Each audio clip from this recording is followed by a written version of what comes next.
Hello everyone, welcome to EduTap. So in today's 50 days 50 mark series, we'll be discussing the topic KYC norms, and it is from your chapter 3 of module A for your principles and practices of banking.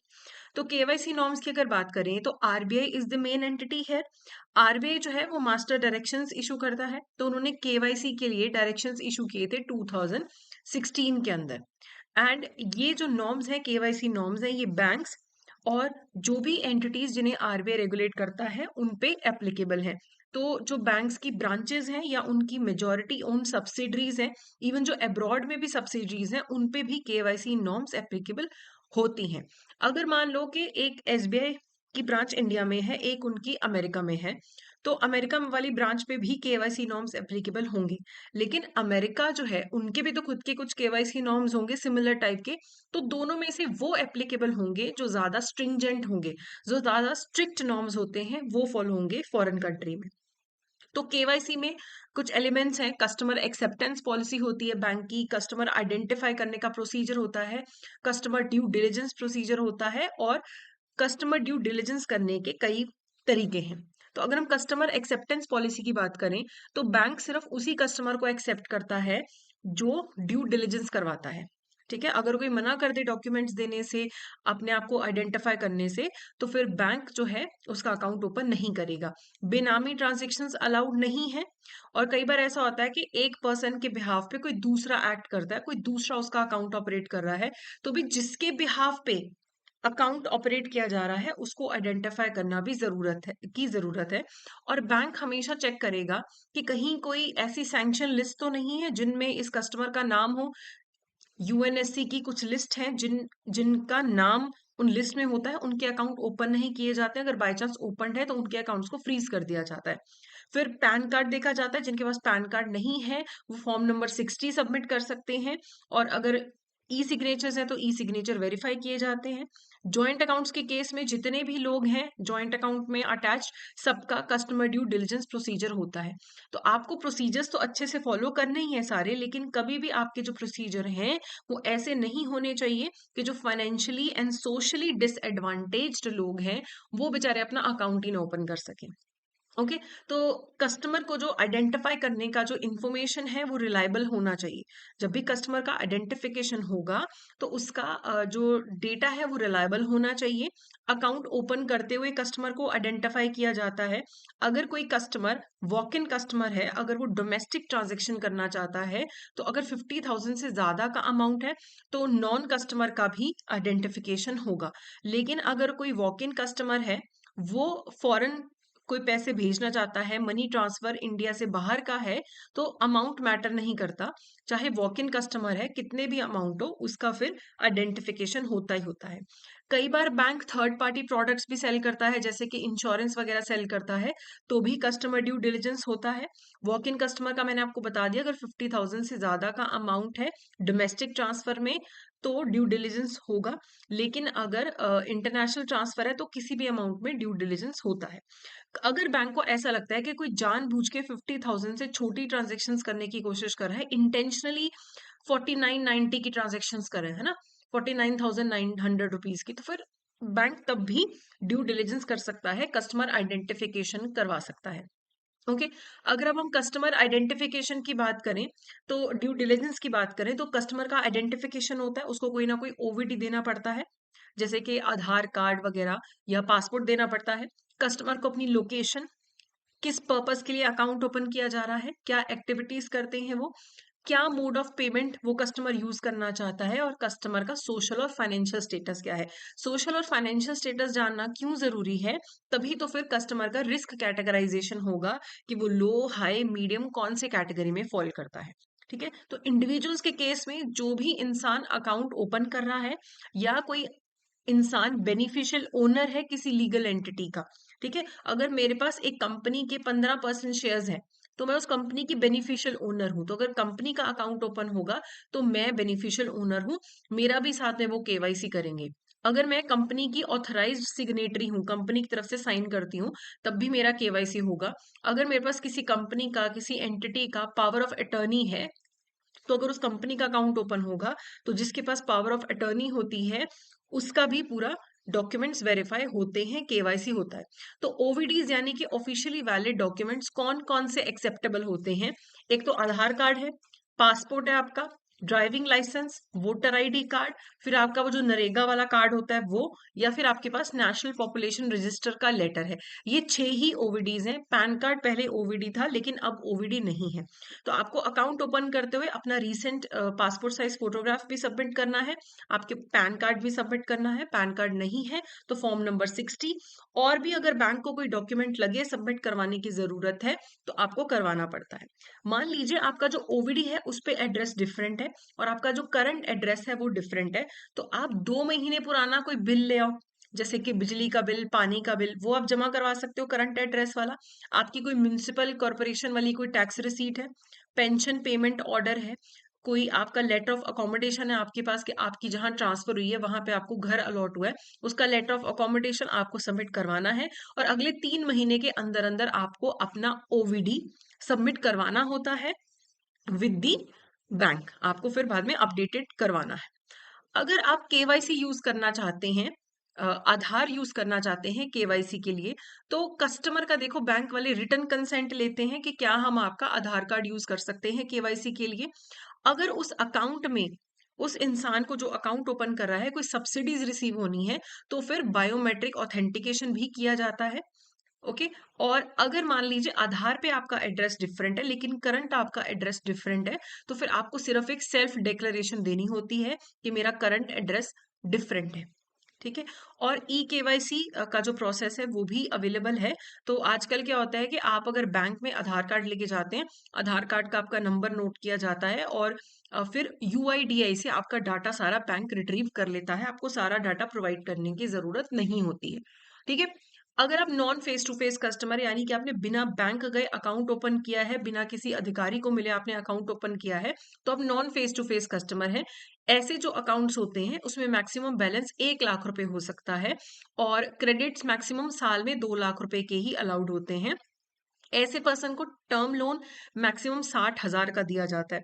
तो ऐसा account आप सिर्फ एक ही open कर सकते हो किसी भी बैंक में, और आपको रिटर्न डिक्लेरेशन देना होता है कि मेरा एक ही non face to face account है और कहीं मेरा कोई ऐसा अकाउंट नहीं है। और 1 साल के बाद फिर उस कस्टमर को नॉर्मल मोड ऑफ आइडेंटिफिकेशन करना पड़ता है, या तो वीडियो कॉल के थ्रू केवाईसी कंप्लीशन कर लो या फिर बैंक जाके आप कर लो। नॉन फेस टू फेस 1 ही साल के लिए मैक्सिमम अलाउड होता है। सिमिलरली अभी ये तो इंडिविजुअल्स की बात करी, अगर एक सोल प्रोप्राइटरशिप फर्म है यानी कि एक इंसान है उसी का कोई बिजनेस है वो सोल प्रोप्राइटर है, तो यहाँ पे सोल प्रोप्राइटर का भी ड्यू डिलिजेंस होता है। उस दुकान का कोई रजिस्ट्रेशन सर्टिफिकेट है, कोई लाइसेंस है, कोई इनकम टैक्स रिटर्न है, कोई जीएसटी सर्टिफिकेट है, कोई भी 2 डॉक्यूमेंट जमा करवाने होते हैं। ठीक है। उसमें आप बिजली के बिल वगैरह जो दुकान के नाम पे हैं, या कोई भी रजिस्ट्रेशन सर्टिफिकेट है, टैक्स सर्टिफिकेट है, कुछ भी आपको 2-3 डॉक्यूमेंट जमा करवाने हैं बैंक के पास, और जो प्रोप्राइटर है उसका भी केवाईसी होगा और उसके बाद अकाउंट ओपन किया जा सकता है।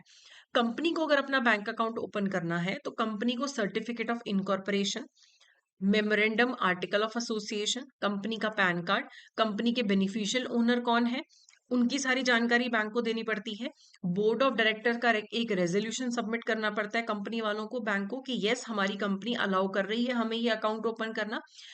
बाकी जो भी उस कंपनी के बेनिफिशियल ओनर हैं, ऑथराइज सिग्नेटरी हैं जिनके पास भी पावर ऑफ अटर्नी है, उनका भी केवाईसी किया जाता है, उनकी भी डॉक्यूमेंटेशन होती है, तभी अकाउंट ओपन होता है। अगर हम पार्टनरशिप फर्म की बात करें, तो पार्टनरशिप फर्म अगर रजिस्टर्ड है तो उसका रजिस्ट्रेशन सर्टिफिकेट, पार्टनरशिप डीड है वो जमा करवाओ, पैन कार्ड है पार्टनरशिप फर्म का वो जमा कराओ। बाकी पार्टनर्स, बेनिफिशियल ओनर्स और जिनके पास पावर ऑफ अटर्नी है उनका भी केवाईसी डॉक्यूमेंटेशन होता है। ट्रस्ट को अगर अपना बैंक अकाउंट ओपन करना है तो ट्रस्ट का certificate of registration, trust deed, trust का पैन कार्ड या फिर फॉर्म नंबर 60, और बेनिफिशियल ओनर्स या जिनके पास पावर ऑफ अटर्नी है उनका भी केवाईसी होना यहाँ पे कंपलसरी है। ठीक है। अगर कोई अनइनकॉर्पोरेटेड एसोसिएशन है, किसी भी और कैटेगरी में फॉल नहीं करती है, कोई और बॉडी है, तो उनका भी पैन कार्ड लगेगा। जो भी उस एसोसिएशन को मैनेज करने की बॉडी है उनका रेजोल्यूशन लगेगा। पैन कार्ड नहीं है तो फॉर्म नंबर 60 लगेगा। जिसके पास पावर ऑफ अटर्नी होगी उस एसोसिएशन की, उनका भी केवाईसी किया जाता है। जो मैनेजिंग बॉडी के केवाईसी डॉक्यूमेंट्स, बेनिफिशियल ओनर्स के, जिनके पास पावर ऑफ अटॉर्नी है, सबका केवाईसी कर देते हैं बैंक वाले। तो यहाँ पे इंपॉर्टेंट है कि जहां पे भी ऑथराइज्ड सिग्नेटरीज, बेनिफिशियल ओनर्स, उनकी इंफॉर्मेशन भी हमेशा बैंक डिमांड करता है। तो हम बार बार एक टर्म यूज कर रहे हैं, बेनिफिशियल ओनर। तो बेनिफिशियल ओनर का भी साथ में केवाईसी होता है। तो बेनिफिशियल ओनर कौन होते हैं? देखो, अगर कंपनी के केस में जिस भी इंसान के पास कंपनी का 10% से ज्यादा प्रॉफिट या कैपिटल का हिस्सा है, वो बेनिफिशियल ओनर है। जिसके पास भी कंपनी के डायरेक्टर्स को कंट्रोल करने की पावर है, पॉलिसी को कंट्रोल करने की पावर है, डायरेक्टर्स को अपॉइंट करने की पावर है, वो बेनिफिशियल ओनर माने जाते हैं। पार्टनरशिप फर्म के केस में जिसके पास फर्म का 10% से ज्यादा का प्रॉफिट या कैपिटल का हिस्सा है, वो बेनिफिशियल ओनर है। बॉडी ऑफ इंडिविजुअल्स या एसोसिएशन ऑफ पर्संस की बात करें, तो जिनके पास भी कैपिटल, प्रॉफिट या प्रॉपर्टी का 15% से ज्यादा हिस्सा है, वो बेनिफिशियल ओनर है। ट्रस्ट है जहां पे, ट्रस्ट के केस में जो ट्रस्ट को बनाता है, ऑथर ऑफ द ट्रस्ट, जो ट्रस्टीज हैं, ऐसे बेनिफिशरीज जिनको 10% से ज्यादा के इंटरेस्ट है, या कोई भी जिसका कंट्रोल है उस ट्रस्ट के ऊपर, वो बेनिफिशियल ओनर है। तो इनका जब भी अकाउंट ओपन होता है कंपनी, पार्टनरशिप, ट्रस्ट वगैरह का, तो उनके बेनिफिशियल ओनर की डॉक्यूमेंटेशंस भी डिमांड की जाती हैं। अब यहाँ पे कुछ ऐसे अकाउंट्स होते हैं जहां पे थोड़ा सा एक्स्ट्रा ध्यान रखने की जरूरत है, एक्स्ट्रा ड्यू डिलिजेंस करने की जरूरत है। जैसे कि non face to face customers हैं, उनका जो पहला ट्रांजैक्शन होगा अपने अकाउंट से, वो किसी दूसरी रजिस्टर्ड एंटिटी के साथ ही होगा। ठीक है, एक बैंक की दूसरे बैंक से मान लो ट्रांजेक्शन हो सकती है, पहली ट्रांजेक्शन। ठीक है, जो पॉलिटिकली एक्सपोज्ड पर्सन होते हैं, जो पॉलिटिकली एक्सपोज पर्सन होंगे, हमेशा बैंक वाले उनके बारे में सारी जानकारी जो भी पब्लिक डोमेन में है वो इकट्ठी करते हैं, जानने की कोशिश करते हैं कि इस इंसान का सोर्स ऑफ फंड्स क्या है। ओके, जहां पे ऐसा है कि क्लाइंट के अकाउंट उनके प्रोफेशनल इंटरमीडियरीज ने ओपन किए हैं, तो वहां पे अगर एक मैं हूं, मेरा अकाउंट मेरी तरफ से कोई और मेरा इंटरमीडियरी चला रहा है, तो वहां पे मेरी जानकारी होनी चाहिए बैंक के पास। अगर मान लो मेरे पास बहुत पैसा है, मैंने एक वेल्थ मैनेजर अपॉइंट किया कि तुम मेरे पैसे संभालोगे, वेल्थ मैनेज करोगे, तो वेल्थ मैनेजर मेरी तरफ से अगर अकाउंट ओपन कर रहा है, तो मेरी जानकारी भी बैंक को होनी चाहिए कि किसके बिहाफ पे हो रहा है ये। कई बार क्या होता है, बहुत सारे लोगों का पैसा पूल्ड होता है, जैसे म्यूचुअल फंड है, म्यूचुअल फंड के पास तो हजारों लोगों का जो है इंफॉर्मेशन होता है, सबका पैसा पूल करके बैंक में डाला जा रहा है। तो वहां पे भी अगर बैंक डिमांड करे, तो इंफॉर्मेशन अवेलेबल होना चाहिए कि अगर पेंशन फंड्स है तो किन लोगों के हैं, म्यूचुअल फंड्स है तो किन लोगों के, हिडन नहीं होना चाहिए। लेकिन अगर इंटरमीडियरी जो बिचौलिया है, अगर वो मना कर दे कि नहीं मैं तो क्लाइंट की नहीं बता सकती, ये तो कॉन्फिडेंशियल है, ऐसे अकाउंट नहीं बैंक ओपन करेगा। बैंक को सब कुछ पता होना चाहिए, ट्रांसपेरेंसी होनी चाहिए। तो यहाँ पे तो ज्यादा ड्यू डिलिजेंस की जरूरत है, लेकिन कुछ जगहों पे ड्यू डिलिजेंस के प्रोसेस को थोड़ा सा सिंपल कर दिया है। ठीक है, जैसे अगर एक सेल्फ हेल्प ग्रुप को अपना सेविंग्स अकाउंट ओपन करना है, तो अगर सेल्फ हेल्प ग्रुप में 15 लोग हैं, तो 15 के 15 की केवाईसी करने की जरूरत नहीं है, सीडीडी करने की जरूरत नहीं है। जो मेन ऑफिस बेरर्स होते हैं, उनकी ही सिर्फ सीडीडी होता है। लेकिन अगर ये जो सेल्फ हेल्प ग्रुप है, इनका जो बैंक अकाउंट है, अगर उसकी क्रेडिट लिंकिंग हो चुकी है, वो क्रेडिट फैसिलिटी भी अवेल कर रहे हैं, फिर सारे मेंबर्स का सीडीडी होगा। ठीक है, फिर सिंप्लीफाई किया गया है फॉरेन स्टूडेंट्स के लिए। जो फॉरेन के स्टूडेंट इंडिया में पढ़ने आते हैं, उनका अकाउंट ओपन करने के लिए उनका पासपोर्ट मांगा जाता है। पासपोर्ट में वीजा, इमिग्रेशन की इन्फॉर्मेशन मिल जाती है, और उनका होम कंट्री का एड्रेस, उनका फोटोग्राफ, और जिस कॉलेज स्कूल में उनका एडमिशन है उसका ऑफर लेटर होना चाहिए, और अकाउंट ओपन कर दिया जाता है। उस टाइम पे हो सकता है बच्चे के पास लोकल एड्रेस ना हो, तो बच्चे को 30 दिन दिए जाते हैं कि अकाउंट ओपन होने के 30 दिन के अंदर अंदर तुम्हें अपना लोकल एड्रेस भी डिक्लेयर करना है। जब तक तुम ये वाली फॉर्मेलिटी पूरी नहीं कर देते, तब तक तुम जो फॉरेन रेमिटेंसेज हैं वो $1000 से ज्यादा नहीं कर सकते, या इंडियन रुपीज में देखा जाए तो इक्विवेलेंटली 50,000 या उससे ज्यादा की नहीं कर सकते हो। लेकिन अगर जो फॉरेन स्टूडेंट है वो पाकिस्तानी नेशनैलिटी का है, तो अकाउंट ओपन करने से पहले आरबीआई का अप्रूवल जो है वो नेसेसरी हो जाएगा। ठीक है, फिर बात करते हैं स्मॉल अकाउंट्स की। ऐसे भी बहुत से लोग हैं इंडिया में जिनके पास ओवीडी है ही नहीं है, आधार कार्ड नहीं है, पासपोर्ट तो दूर की बात है। तो ऐसे लोगों का भी अकाउंट ओपन कर दिया जाता है, अगर वो अपनी आइडेंटिटी का डिक्लेरेशन दे दे, सेल्फ अटेस्ट कर दे, अपनी फोटोग्राफ को, अपना एड्रेस प्रोवाइड कर दे। वहां पे ये जो सिग्नेचर होंगे, सारा प्रोसेस एक डेजिग्नेटेड बैंक ऑफिसर के सामने होगा, बैंक ब्रांच में होगा। ठीक है, ऐसे जो अकाउंट है ऑब्वियसली इन पे रिस्ट्रिक्शंस होंगी कि सारे क्रेडिट्स मिला के 1 लाख से ज्यादा के नहीं होने चाहिए। एक बार में विड्रॉल या ट्रांसफर 10,000 से ज्यादा का नहीं होना चाहिए। कभी भी बैलेंस 50,000 से ज्यादा का नहीं होना चाहिए। और फॉरेन रेमिटेंसेस, फॉरेन से पैसा आना जाना अलाउड नहीं होता है। ठीक है। अब ऐसी सिचुएशन आ सकती है कि कस्टमर का डेटा अपडेट हो रहा है, केवाईसी अपडेशन है। अगर तो केवाईसी इंफॉर्मेशन में कोई चेंज नहीं है तो कस्टमर सिर्फ सेल्फ डिक्लेरेशन दे देगा कि कोई चेंज नहीं है। अगर कस्टमर का एड्रेस चेंज हो गया है तो वो सिर्फ सेल्फ डिक्लेरेशन दे देगा। अगर माइनर का अकाउंट है अगर माइनर का अकाउंट है तो फ्रेश फोटोग्राफ्स लगेंगी और केवाईसी दोबारा से होगा। ठीक है। अगर कोई माइनर का अकाउंट था तो फिर फ्रेश फोटोग्राफ्स लगेंगी और केवाईसी होगा उसका बच्चे का। अगर इंडिविजुअल के अलावा किसी और का अकाउंट है तो अगर तो केवाईसी में कोई इन्फॉर्मेशन चेंज नहीं है, जैसे कंपनी का अकाउंट है, केवाईसी अपडेशन का टाइम आया, कंपनी की इन्फॉर्मेशन में कोई चेंज नहीं है, सब कुछ पहले जैसा है, तो सेल्फ डिक्लेरेशन लगती है। अगर माइनर से भी माइनर कोई चेंज है तो फिर सारा प्रोसेस दोबारा वैसे होता है जैसे कि एक नए कस्टमर के आने पे होता है, वैसे फ्रेश होगा। अब ये सीडीडी करने के, ड्यू डिलिजेंस करने के बहुत सारे तरीके हैं। जैसे थर्ड पार्टी से करवा लो, वीडियो पे कर लो, वीडियो बेस्ड कर लो, या फिर डिजिटल केवाईसी कर लो। तो थर्ड पार्टी से करवाया जा सकता है। तो रिकॉर्ड्स और the information of CDD is obtained within 2 days from the third party और the central KYC record registry. तो अगर बैंक ने सीडीडी की रिस्पॉन्सिबिलिटी किसी थर्ड पार्टी को दे दी है तो 2 दिन के अंदर अंदर वो थर्ड पार्टी इंफॉर्मेशन बैंक को देगी। हो सकता है कि बैंक केवाईसी रिकॉर्ड रजिस्ट्री जो बन गई है, जिनके पास सारा केवाईसी का डाटा होता है, उनसे रिट्रीव करे। तो थर्ड पार्टी ऐसी होनी चाहिए जो रेगुलेटेड हो, सुपरवाइज्ड हो, सारा कंप्लायंस करती हो, सारे रिकॉर्ड मेंटेन करती हो। ऐसी जुरिस्डिक्शन में ना हो जो हाई रिस्क जुरिस्डिक्शन हो। और अल्टीमेट जो सीडीडी की रिस्पॉन्सिबिलिटी है ना, वो बैंक पे ही रहेगी, थर्ड पार्टी पे नहीं जाएगी। और आजकल तो वीडियो बेस्ड कस्टमर आइडेंटिफिकेशन भी हो जाता है। आपको किसी नए कस्टमर को लेके आना है, किसी का नॉन फेस टू फेस से उसको ओटीपी बेस्ड लेके जाना है, अपडेशन करना है, तो वीडियो कॉल के थ्रू हो जाता है। लेकिन यहाँ पे बैंक का अपना टेक्नोलॉजी इंफ्रास्ट्रक्चर होना चाहिए, नेटवर्क डोमेन सिक्योर होना चाहिए, पूरी call end to end encrypted होनी चाहिए। जो वीडियो कॉल की रिकॉर्डिंग होगी उसमें डेट और टाइम स्टैम्प होना चाहिए, जीपीएस कोऑर्डिनेट्स विजिबल होने चाहिए। बैंक के पास फेस मैच करने की टेक्नोलॉजी होनी चाहिए। कस्टमर का जो कंसेंट है वो रिकॉर्डेड होना चाहिए।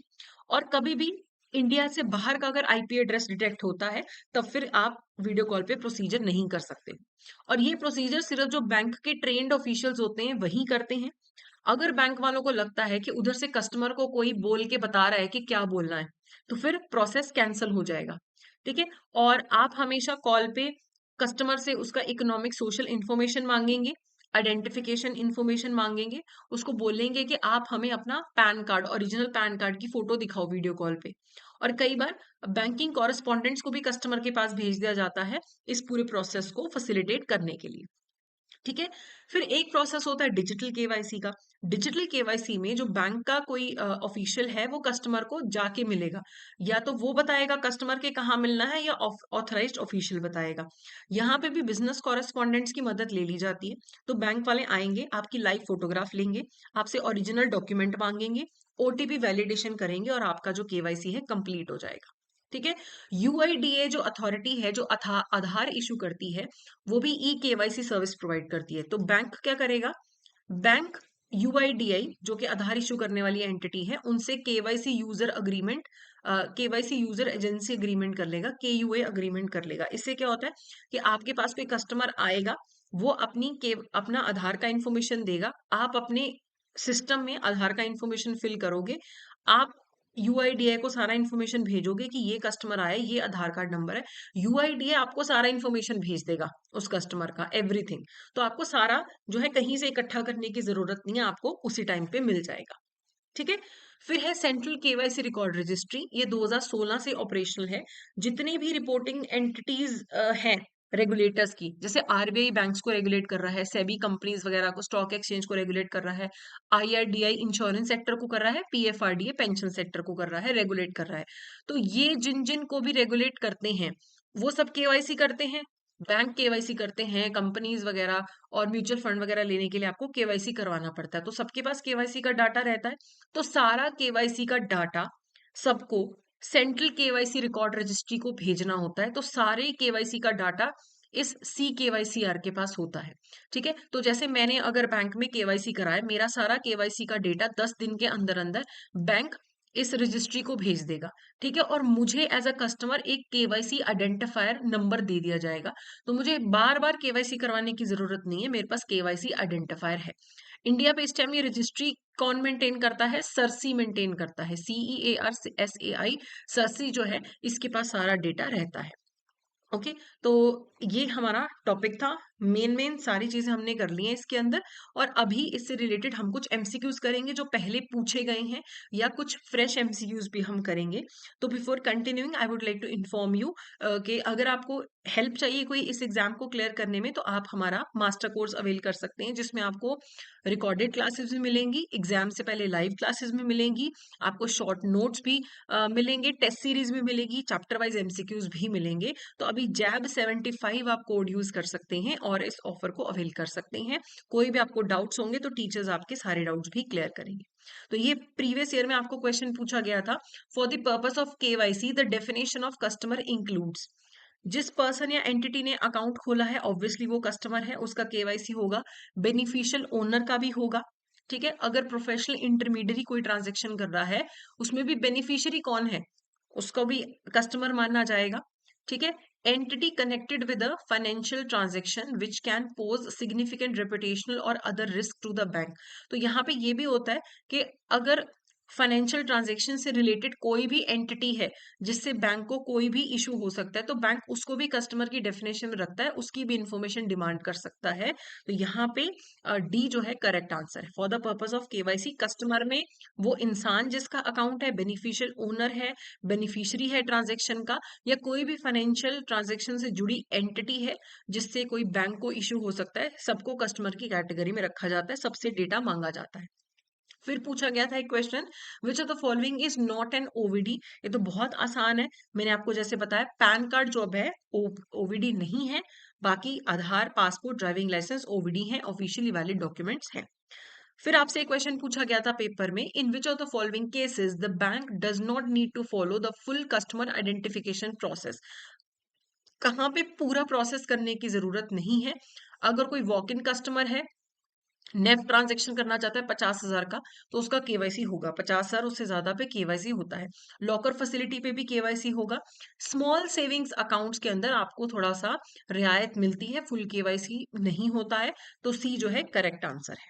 ओके, एक अब प्रैक्टिस क्वेश्चन आप मेरा दिया हुआ करेंगे। Which of the following statements regarding CDD by a third party is correct. The third party must provide the records और information of CDD within 2 days to the bank और from the central KYC record registry. तो bank को 2 दिन में data मिलना चाहिए, चाहे वो केवाईसी रिकॉर्ड रजिस्ट्री का है, चाहे सीडीडी कोई थर्ड पार्टी कर रही है। तो करेक्ट है। थर्ड पार्टी जो सीडीडी कर रही है वो रेगुलेटेड, सुपरवाइज्ड और मॉनिटर्ड होनी चाहिए, ये भी करेक्ट है। और सीडीडी की अल्टीमेट रिस्पॉन्सिबिलिटी थर्ड पार्टी पे होती है, ये स्टेटमेंट गलत है। अल्टीमेट रिस्पॉन्सिबिलिटी बैंक पे ही होती है। तो ए जो है यहाँ पे करेक्ट आंसर है। ठीक है, आखिरी जो क्वेश्चन है इसका आंसर आप मुझे कमेंट सेक्शन में दीजिएगा। Which of the following is the requirement of conducting a video based customer identification process. तो video based customer identification process जो है वो सिर्फ ऑफिशियल करता है जो इस पर्पस के लिए ट्रेंड होता है। वीडियो इंटरेक्शन में एंड टू एंड इंक्रिप्शन होनी चाहिए ताकि कॉन्फिडेंशियलिटी मेंटेन रहे। एंड वीसीआईपी प्रोसेस तभी इनिशिएट हो सकता है जब कस्टमर अपने फिजिकल डॉक्यूमेंट्स बैंक के पास जमा कर दे। तो इसका आंसर आप मुझे जरूर कमेंट सेक्शन में दीजिएगा। एंड ये हमारा आज का सेशन था। कोई भी आपको डाउट है तो आप कमेंट सेक्शन में पूछ सकते हैं। So that's it for today. Thank you so